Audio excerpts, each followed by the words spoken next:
Eh bien, bonsoir. Bonsoir et bienvenue sur le Market Inside. C'est Noël Clément qui est avec vous et justement pour commenter la clôture du marché européen.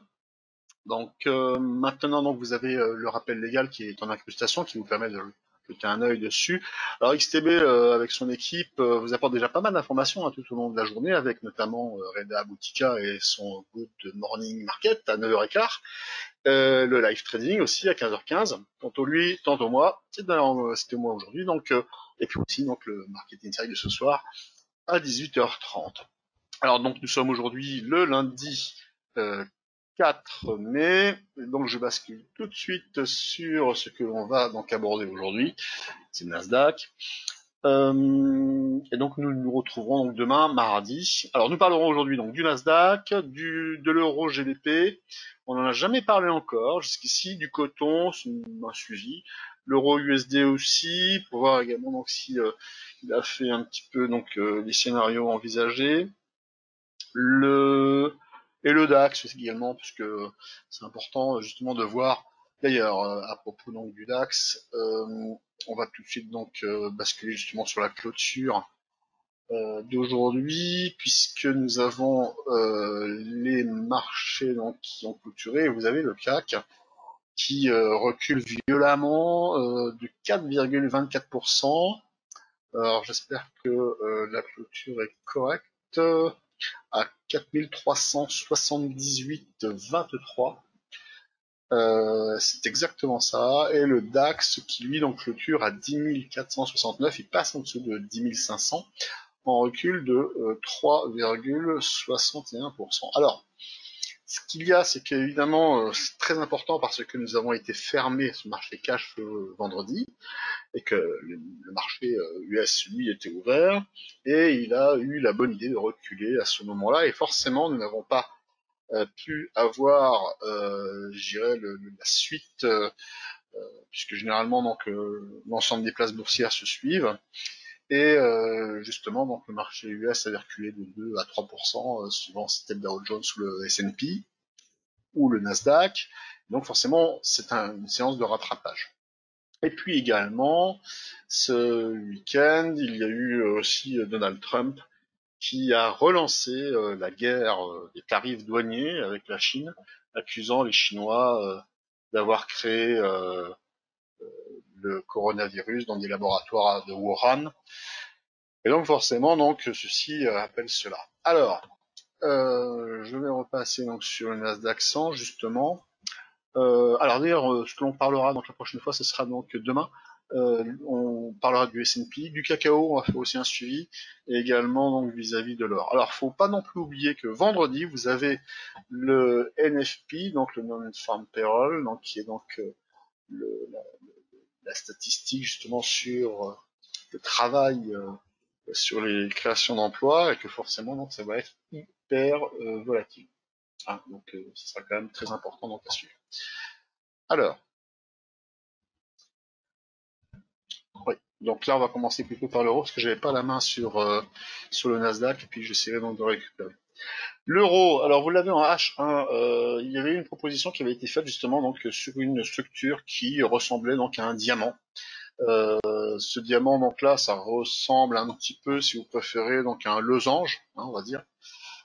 C'est pas forcément non plus un diamant, mais c'est la structure graphique qui fait que lorsque on a donc une baisse, nous pouvons donc la reproduire à la sortie dès lors que l'on a identifié donc une structure qui, en plus de ça, cette structure s'était arrêtée donc sur un support, donc c'était vraiment un niveau idéal. Et donc, pour vous remémorer un petit peu ce qui avait été proposé, c'est que effectivement, nous avons eu une première entrée, puisque l'entrée a été faite sur la zone de 1,08 363 1,08 091, c'est-à-dire donc cette zone-là.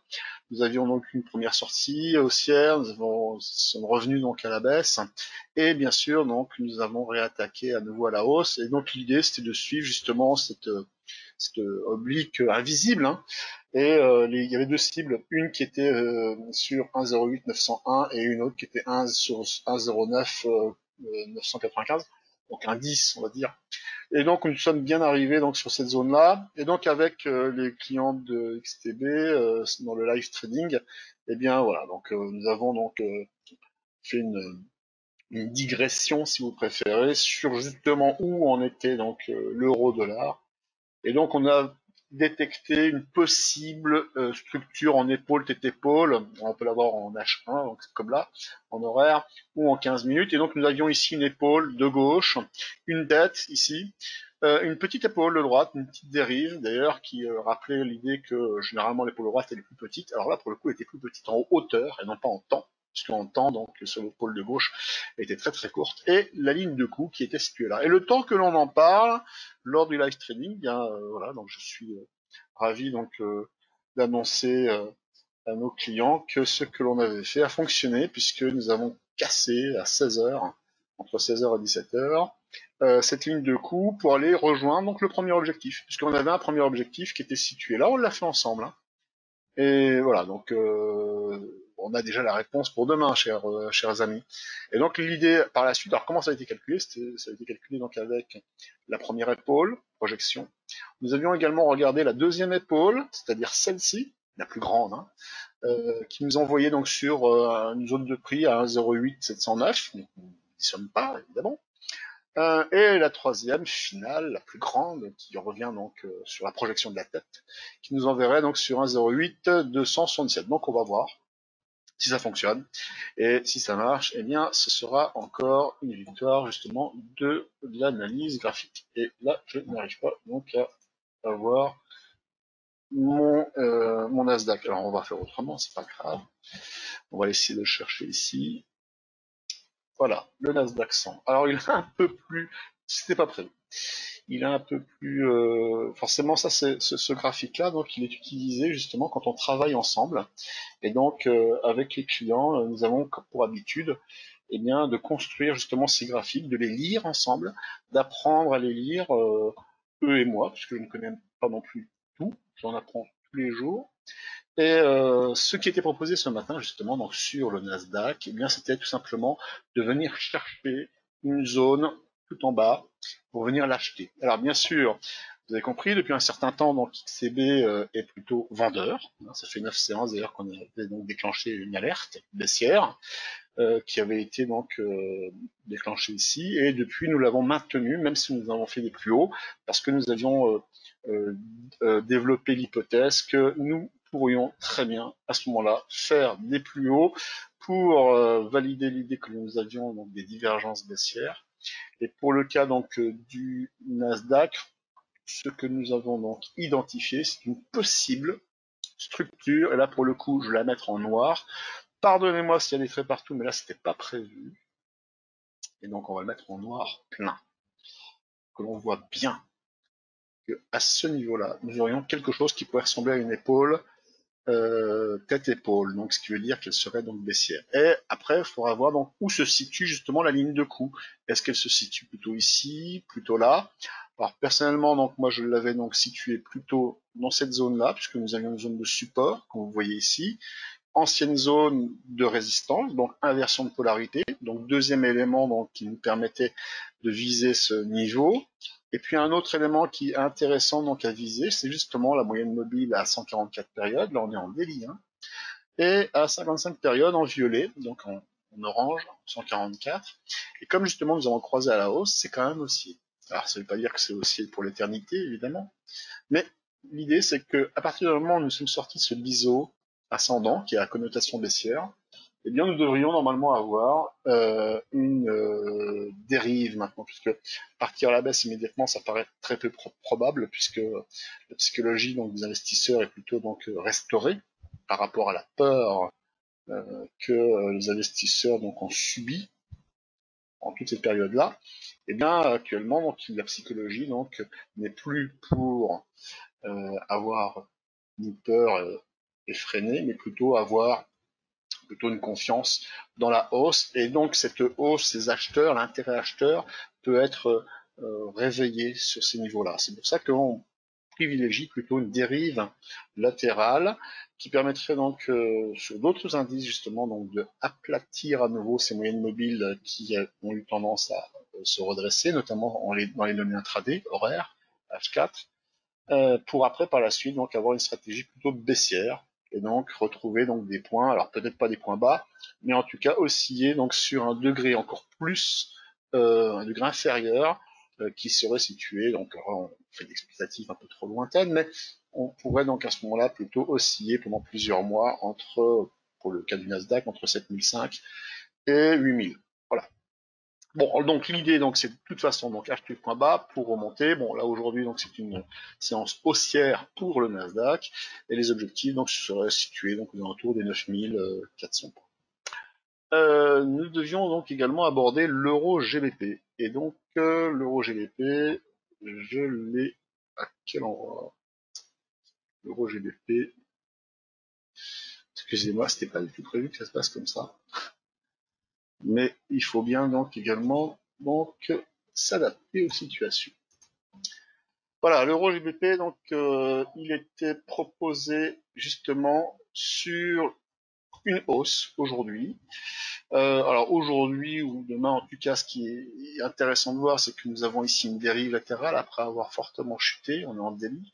Donc nous venions donc pour l'euro GBP de 0,94, 0,95 pour venir s'appuyer sur une zone à 0,86. Et depuis, nous avons une forme de double creux, quelque chose qui pourrait s'apparenter à cela, et également sur le MACD, puisque c'est cet indice qui est proposé, eh bien, nous nous sommes bien redressés, nous sommes repassés au-dessus du signal, avec donc une petite tendance, une propension à repasser au-dessus de zéro. Donc, auquel cas, l'idée c'est de venir plutôt acheter donc le dépassement des 0,88 129 et pour avoir une première cible à 0,88 985 et 0,90. Par la suite, par contre, donc l'idée serait plutôt après que ces cibles-là seraient atteintes, eh bien de venir retourner sur cette zone et là pour le coup, ensuite, pour la casser. Le coton, le voici. Alors, bon là ça va, donc c'était exactement le graphique que je voulais vous proposer. Il y avait également une proposition qui avait été faite dessus sur une forme de structure, vous en avez déjà souvent entendu parler ces derniers temps, les formes de structure en ABC. Et lorsque cette recommandation avait été lancée, eh bien nous étions ici. Elle était donc motivée par l'idée que vous aviez un support qui était sur cette zone-là, qui avait changé de polarité, donc qui normalement devait devenir une résistance. Les faits semblent nous donner raison, puisque cette résistance-là, donc, elle a rejeté à deux reprises les prix vers le bas. On pouvait également donc esquisser une sorte de trend dossier qui a vraisemblablement été cassé à la baisse. Et donc là, je vais dessiner donc avec vous quelque chose qui va nous permettre de travailler pour par la suite. Il s'agit d'un gap baissier. Les gaps baissiers, généralement, c'est ce qui existe de plus puissant en termes d'émotion pour les investisseurs, puisque c'est à ce moment-là qu'ils sont pris à revers, ceux qui sont à la hausse. Et donc, ils auront plutôt tendance, justement, dès lors que l'on revient dans cette zone, donc là, cette zone de gap, cette zone où les prix n'ont pas été cotés, eh bien, de revendre dans cette zone-là, trop contents donc d'avoir récupéré donc une partie de leur capital perdu. Pour récupérer leur capital, il faudrait bien sûr, et même le gagner, il faudrait peut-être même revenir dans cette zone-là. Mais, étant donné que là, il y a une forte charge émotionnelle, généralement, les gaps ont tendance donc à repousser les prix vers le bas. C'est d'ailleurs pour la raison pour laquelle l'objectif donc pour le coton se situe. Alors déjà, le premier objectif a été atteint, qui est à 54, et le deuxième qui est à 52, donc on peut encore laisser courir pour pour ce trade-là. L'euro USD. Alors l'euro USD, est-ce que j'ai le bon graphique? L'euro USD, peut-être que je l'ai ici. Bah non, maintenant ça a été fait. Donc on a le DAX maintenant. Donc juste après, nous avons le DAX. Alors le DAX, ce qui est intéressant, c'est que justement, donc la dernière fois, lorsqu'on avait travaillé ensemble, nous avions donc esquissé donc cette structure en sortie de biseau qui est en orange, hein, donc ce biseau ascendant qui est commun, donc il y a énormément d'indices. Eh bien, à partir du moment où on l'avait cassé à la baisse, l'idée c'était de ne pas partir tout de suite à la baisse. C'est ce qui s'est passé, puisqu'il y avait plutôt donc tous les arguments graphiques et chartistes qui nous disaient que nous allions plutôt remonter en direction du gap et surtout en direction donc de cette oblique, un peu comme si on voulait faire un backtest. Et donc on ne fait pas que des backtests sur des zones de résistance horizontale, on peut le faire aussi sur des obliques. Et entre-temps, donc, il avait esquissé une autre structure intermédiaire qui était en rouge, comme vous le voyez ici, et qui ressemblait plutôt donc à un triangle, donc une dérive latérale. Et donc dès lors qu'on l'a cassé, eh bien, nous sommes allés donc directement donc sur un directionnel et sur l'objectif donc que nous avions donc ciblé, qui était donc sur la zone des 11 000. Donc depuis, bien sûr, donc nous repartons donc à la baisse, et de la même manière que le Nasdaq, eh bien, nous ne pensons pas que nous allons aller en directionnel baissier au point donc peut-être, c'est vrai qu'on en a parlé aujourd'hui, de point de perdre 1000 points, puisqu'on est à 10 005 pour descendre à 9005, même si tout est possible, mais plutôt de venir prendre un appui justement sur cette zone-là, que je pourrais donc élargir, et donc largement donc prolonger, et donc de trouver un point d'appui qui pourrait se situer donc voilà sur les 10 100, 10 000 points, et venir former une autre structure en dérive latérale qui pourrait donc ressembler également donc à une épaule de droite. Donc pourquoi pas donc venir chercher même les 11 000 points. Pour l'instant, ça n'est pas non plus d'actualité, mais dans les hypothèses, c'est quelque chose donc qui est mis en avant. En tous les cas, donc le stop loss donc s'il doit être posé, donc il doit être donc en dessous donc de ce niveau support. Si vraiment vous voulez avoir donc une vraie sécurité, placez-le donc en dessous de 10 000 points. Voilà. Écoutez, je n'en fais pas plus. Je vous souhaite donc une bonne fin de journée. Demain, donc, nous aborderons donc d'autres sujets. Et entre-temps, donc, les indices vont également donc souffrir vis-à-vis donc des publications, puisqu'aujourd'hui il y avait des publications qui ont été données encore une fois et qui étaient relativement mauvaises. Euh, Notamment, hein, si on parle par exemple de l'Europe, eh bien nous avions donc l'indice des investisseurs, la confiance des investisseurs qui était ressorti très très mauvais. Et puis sur les US, la confiance également des industriels, qui était également donc bien dans deçà donc de l'attente négative qui était faite, qui était par exemple à moins 9,7%, qui est ressorti à moins 10,3%. Et pourtant, donc, les indices ont tendance plutôt à rebondir plutôt que d'enfoncer.